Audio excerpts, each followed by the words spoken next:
GeM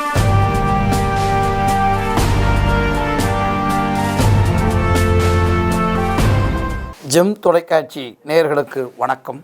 இந்திய தேசிய தலைவர்களை பற்றியும் விடுதலை போராட்ட வீரர்களை பற்றியும் தமிழக மண்ணிலே மிகப்பெரிய ஒரு மாற்றத்தையும் மகத்துவத்தையும் ஏற்படுத்திய தமிழகத்தினுடைய பெருமைமிகு மனிதர்களை பற்றியெல்லாம் ஒவ்வொரு நாளும் ஜெம் தொலைக்காட்சியின் வாயிலாக கண்டும் கேட்டும் ரசித்தும் வருகிறோம். அன்பிற்கினியவர்களே, மிகப்பெரிய ஒரு மாற்றங்களை ஏற்படுத்தி மிகப்பெரிய ஒரு மகத்துவத்தையும் ஏற்படுத்தி விடுதலை போராட்டத்திலும் சரி, தன்னுடைய இதழியல் துறையாக இருந்தாலும் சரி, ஆன்மீக உரையாக இருந்தாலும் சரி, அதுக்கடுத்த எழுத்தாற்றல் பணியாக இருந்தாலும் சரி, கட்டுரை எழுதுவதிலும் சரி, பேச்சாற்றலுக்கு என்று மிகப்பெரிய ஒரு விதிமுறைகளை கொண்டு பேச்சாற்றலுக்கு என்று இலக்கணத்தை வகுத்த மிகப்பெரிய ஒரு வரலாற்று சிறப்புமிக்க மிகப்பெரிய ஒரு மேதை ஐயா திருவி கல்யாண சுந்தரனார் என்று சொன்னால் அது மிகையாகாது. திருவிக்கா என்று அந்த அடைமொழியால் அழைக்கப்படக்கூடிய இவர் மிகப்பெரிய ஒரு மாற்றத்தை ஏற்படுத்தியவர். தமிழ் இலக்கியத்தில் சொற்றொடர்களாகவும் இலக்கியமாகவும் பத உரையாகவும் இருந்த இலக்கியத்தை பேசுகின்ற அந்த பேச்சினிலே பேசுகிற வார்த்தைகளுக்கு குறிப்பெடுக்கின்ற ஒரு முறையையும் குறிப்பெடுத்து அதை எப்படி மக்களுக்கு எடுத்து ஏம்பி சொல்வது என்பதையும் மிக அழகாக எடுத்து இயம்பியவர். ஒரு மேடை தமிழுக்கு என்று ஒரு மிகப்பெரிய ஒரு இலக்கணத்தை வகுத்தவர் தான் திருவி கல்யாண சுந்தரனார் அவர்கள்.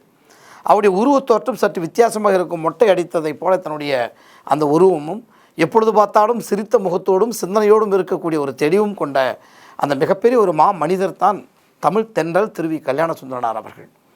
தென்றல் என்று சொன்னாலே அது எவ்வளோ அழகாக அசைந்தாடும் தென்றலே என்று கூட கவியரசர்களெல்லாம் பாடுவார்கள்.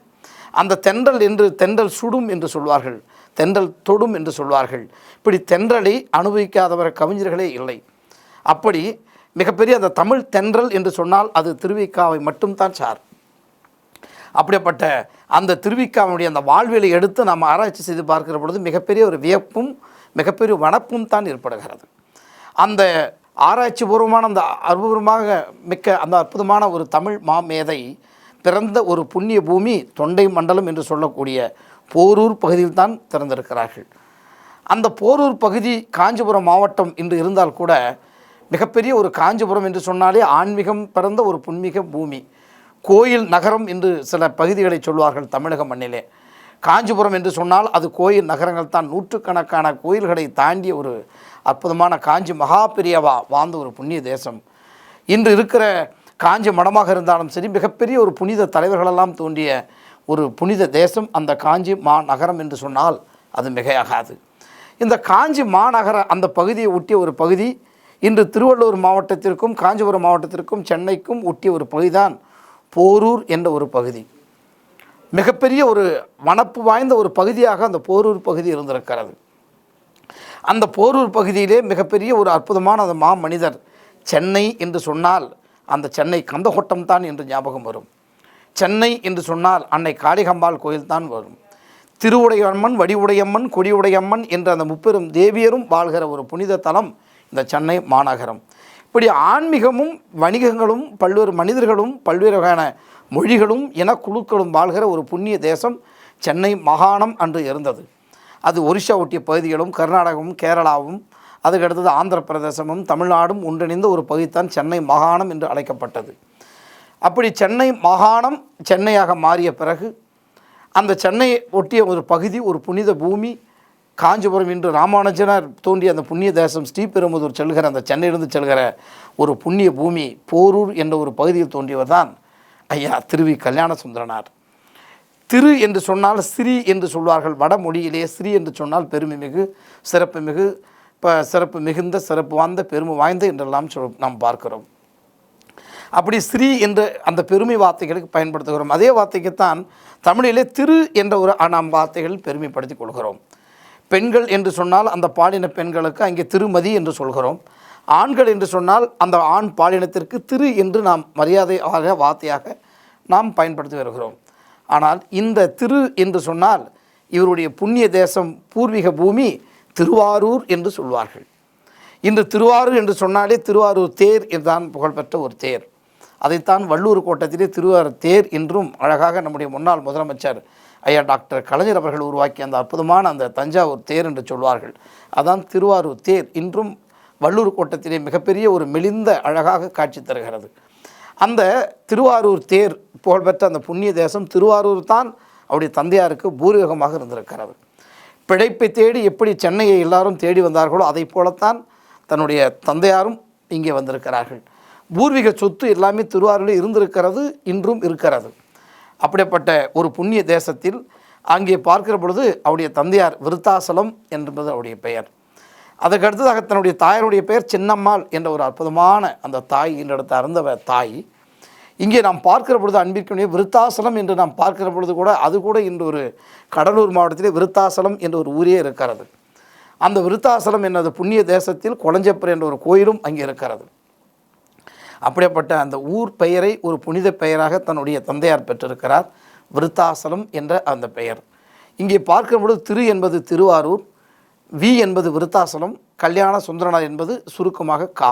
திரு வி கா என்று தமிழக மக்களால் அழைக்கப்பட்ட ஒரு ஒப்பற்ற ஒரு தியாகி, மிகப்பெரிய மொழிப்போர் தியாகி, மிகப்பெரிய தேசியத்தினுடைய தலைவன், அற்புதமான மாமனிதர் தான் திருவி கல்யாண சுந்தரனார் என்று சொன்னால் அது மிகையாகாது.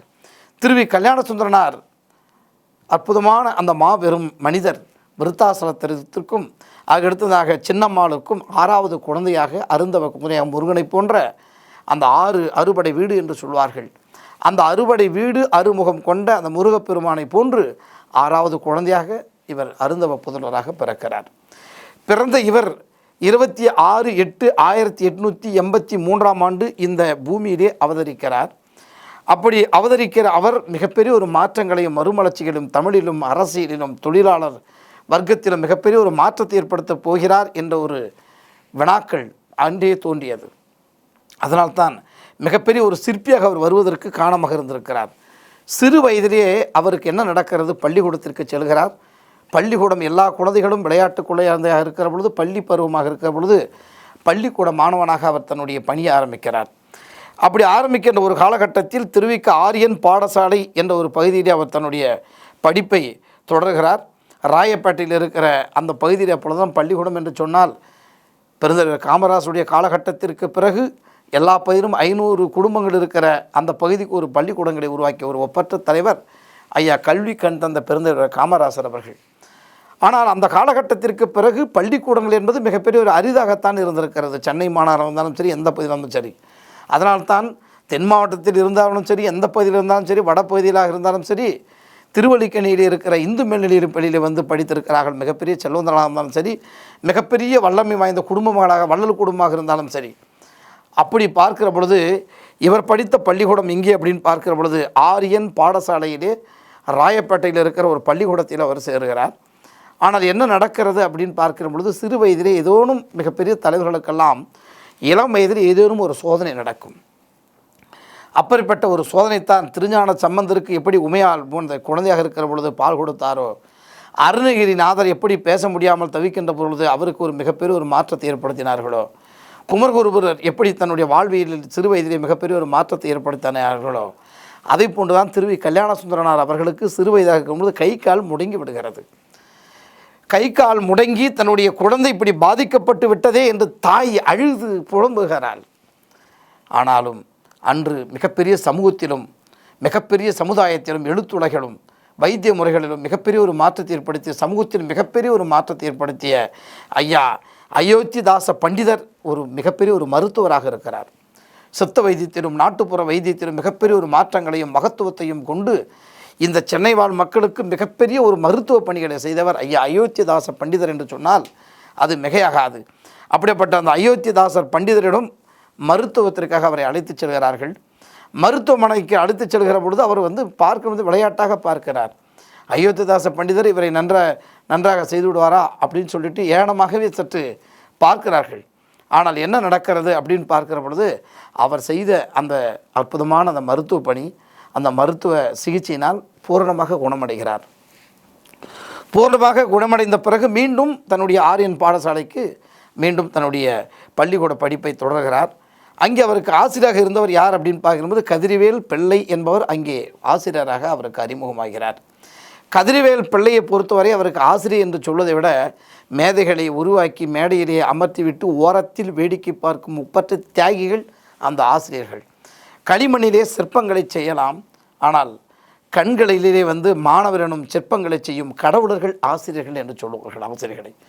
அப்படிப்பட்ட கதிர்வேல் பிள்ளை மிக அற்புத கதிர்வேல் பிள்ளை அவர்கள் இவருக்கு அருந்த ஆசிரியராக கிடைக்கிறார். அந்த ஆசிரியராக கிடைத்த இவர் கிடைத்த பிறகு என்ன நடக்கிறது, ஒரு நண்பரை போலவே இவர்கள் பழகிறார்கள். இவர் மாணவன் என்று பார்க்கவில்லை. 6வது படிக்கின்ற ஒரு சிறுவன், 11 வயது நிரம்பியவன் தான். ஆனால் சரிசமமாக தனக்கு ஒத்த ஒரு நண்பராகவே ஏற்றுக்கொள்கிறார் கதிர்வேல் பிள்ளை அவர்கள். ஆனாலும் கதிர்வேல் பிள்ளை என்ன செய்கிறார், இவர் மீது வாடிய பயிரை கண்டபோதெல்லாம் வாடினேன் என்று சொன்ன ராமலிங்க அடிகளார், பசித்திரு தனித்திரு விடித்திரு என்று ஒரு பதிவு இருக்கக்கூடியவன் எப்படி இருக்க வேண்டும் என்ற ஒரு விதிகளை கொண்டவர் அவர். பசித்திரு முதலெழுத்து பா, தனித்திரு முதலெழுத்து தா, விழித்திரு முதலெழுத்து வி, இந்த 3 எழுத்தையும் முதலெழுத்துக்களை கூட்டினால் பதிவி என்று வரும். இப்படி பதவியில் இருக்கக்கூடிய தலைவர்கள் எப்படி இருக்க வேண்டும், இந்த உலகில் நடக்கக்கூடிய வழிகாட்டிகள் எப்படி இருக்க வேண்டும் என்று உலகிற்கு சொன்ன வாடிய பயிரை கண்டபோதெல்லாம் வாடினேன் என்று பாடிய வள்ளல் பெருமனார் இவர் மீது வழக்கு தொடுத்திருக்கிறார். கதிர்வேல் பிள்ளை மீது வழக்கு தொடுத்திருக்கிறார் ராமலிங்கம் பிள்ளை அவர்கள். இதற்கு சாட்சியாக திருவிக அவர்கள் செல்ல வேண்டிய ஒரு சூழல். அப்போது 6ஆம் வகுப்பு படிக்கின்ற ஒரு மாணவன். 5ஆம் வகுப்பு வரை பள்ளிகள் படிக்கிற பொழுது அந்த 1ஆம் வகுப்பிலிருந்து 5ஆம் வகுப்பு வரை ஒரு மாதம் தவறாமல் முதல் மதிப்பெண் பெற்று மிகப்பெரிய இளம் வயதிலேயே கல்வியில் சிறந்தவராக வலம் வந்தவர் திருவிக அவர்கள். ஆனால் கதிர்வேல் பிள்ளைக்காக சாட்சி சென்று அதற்கு அந்த பள்ளிக்கூடத்தில் அந்த நடக்கின்ற அந்த தேர்வு எழுத முடியாமல் அவர் முதல் மதிப்பெண் பெறக்கூடிய சூழலை கூட இழந்து விடுவதாக வரலாற்று செய்திகளை நாம் ஆய்வு செய்து பார்க்கிறோம். ராமலிங்க அடிகளாருக்கு எதிராக இவர் சாட்சி சொல்லக்கூடிய ஒரு சூழலும் இவருக்கு ஏற்படுகிறது.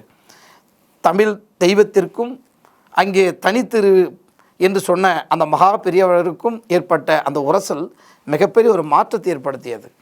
திருவருட்பாவை உருவாக்கிய அந்த ராமலிங்க அடிகளார் மிகப்பெரிய ஒரு வல்லன்மை பொருந்தியவர், மிகப்பெரிய ஒரு மாற்றத்தை ஏற்படுத்தியவர். ஆனாலும் அவருக்கு எதிராக தன்னுடைய குரு கதிர்வேல் பிள்ளைக்காக சாட்சி சொல்லக்கூடிய ஒரு சூழல் இவருக்கு ஏற்படுகிறது. இப்படி 6ஆம் வகுப்பில் தான் கிடைக்கின்ற அந்த அறிவையும் ஆற்றலையும் இவர் பயன்படுத்தி வருகிறார். அதுக்கு அடுத்ததாக என்ன நடக்கிறது அப்படின்னு பார்க்கும்பொழுது இவருடைய வாழ்வியல் தேவாரத்தையும் திருவாசகத்தையும் படிக்கின்றார். கடவுள் மனிதனுக்கு சொன்னது பகவத்கீதை, மனிதன் கடவுளுக்கு சொன்னது திருவாசகம், மனிதனுக்கு சொன்னது திருக்குறள் என்று சொல்வார்கள். ஞானி மனிதனுக்கு சொன்னது திருவருட்பா, ஞானிக்கு சொன்னது பல்வேறு வகையான திருமந்திரம் என்று சொல்வார்கள். அப்படி பார்க்கிற பொழுது இவர் திருவாசகத்தின் மீதும் தேவாரத்தின் மீதும் அதிகமான பற்றுள்ளவராக மாறிவிடுகிறார். விளையாட்டு குழந்தையாக இருந்த இவருக்குள் பல்வேறு கதிர்வேல் பிள்ளையை சந்தித்த பிறகு பல்வேறு மாற்றங்கள் அவருடைய வாழ்க்கையில் ஏற்படுகிறது. அதனால் என்ன செய்கிறார் அப்படின்னு பார்க்கிற பொழுது இவர் எப்பொழுது பார்த்தாலும் தேவாரத்தையும் திருவாசகத்தையும் படித்த பிறகு தன்னுடைய வாழ்வியலில் பல்வேறு வகையான மாற்றம் இவருக்குள் ஏற்படுகிறது. அப்போ என்ன செய்கிறார் அப்படின்னு பார்க்கிற பொழுது இன்னொரு செய்கிறார். அந்த பள்ளிக்கூடத்தில் படிக்கின்ற பொழுது என்ன செய்கிறார் அப்படின்னு பார்க்கிற பொழுது இவர் படித்து கொண்டிருக்கிற ஒரு காலகட்டத்திலேயே கணக்கியல் முறையிலும் படிக்கிறார். அந்த வணிகவியல் துறையிலும் தன்னுடைய படிப்பை இவர் தேர்வு செய்கிற ஒரு சூழல் வருகிறது. அப்போ கணக்கியல் தேர்விலும் இவர் வெற்றி பெறுகிறார். அதற்கு அடுத்தாக என்ன செய்கிறார் அப்படின்னு பார்க்கிற பொழுது மயிலை மகா வித்துவான் தனியாசலம் அவரிடம் இவரை போய் தமிழ் பயில்கிறார், கணக்கியல் பயில்கிறார். மயிலை மகா வித்துவான் மிக அற்புதமான அந்த தனியாசலம் அவரிடம் தமிழ் பயில்கிற ஒரு சூழல் வருகிறது. அங்கே சென்ற பிறகுதான் பல்லுவகையான மாற்றங்கள் அவருக்கு ஏற்படுகிறது. சங்க காலம் ஒரு பொற்காலம் என்று சொல்வார்கள். இலக்கியத்தை வைத்து இயற்கையும் அழகையும் சொன்னதுதான் சங்க இலக்கியம் என்று சொன்னால், சங்கம் மருவிய காலகட்டம் அது இருண்ட காலம் என்று சொல்வார்கள். களப்பிரர்கள் காலம் என்று சொல்வார்கள் தமிழ் இலக்கிய வரலாற்றில். அப்போ சங்க காலம் என்பது இயற்கையும் அழகையும் ரசித்து ருசித்து குறிஞ்சி முல்லை மருதம் நெய்தல் பாலை என்று வாழ்வியலையும் சொன்ன ஒரு அற்புதமான ஒரு நூல் சங்க இலக்கியங்கள். சங்க இலக்கியங்கள் தான் மிக அற்புதமான நூல்கள் படைக்கப்பட்டது, கற்பனை படைக்கப்பட்டது, தமிழ் இலக்கியம் மிக அழகாக எடுத்துரைக்கப்பட்டது. அந்த சங்க இலக்கிய நூல்களை கற்றறியக்கூடிய ஒரு வாய்ப்பு இவருக்கு இங்கே கிடைக்கிறது. மகாவித்வான் தனியாசலமாக அவர் பல்கிறார். இப்படி தன்னுடைய அற்புதமான அந்த அறிவை வளர்த்து வருகிற ஒரு காலகட்டத்தில் திடீரென்று பல்வேறு வகையான மாற்றங்கள் ஏற்படுகிறது. இலக்கியத்தையும் இதழையும் 2 கண்களாக அவர் எடுக்க வேண்டும் என்று இதழியல் துறையிலும் தன்னுடைய முத்திரையை பதிக்க வேண்டும், அதற்கான அறிவை நாம் பெருக்கிக் கொள்ள வேண்டும் என்ற ஒரு சிந்தனையோடு அவர் புறப்படுகிறார். இலக்கியத்திலும் இதழையிலும் தன்னுடைய ஆளுமையை எப்படி அவர் வெளிப்படுத்துகிறார் என்ற செய்தியை நாளை உங்களோடு சந்திக்க வருகிற பொழுது சிந்திக்க வருகிறேன். நன்றி, வணக்கம்.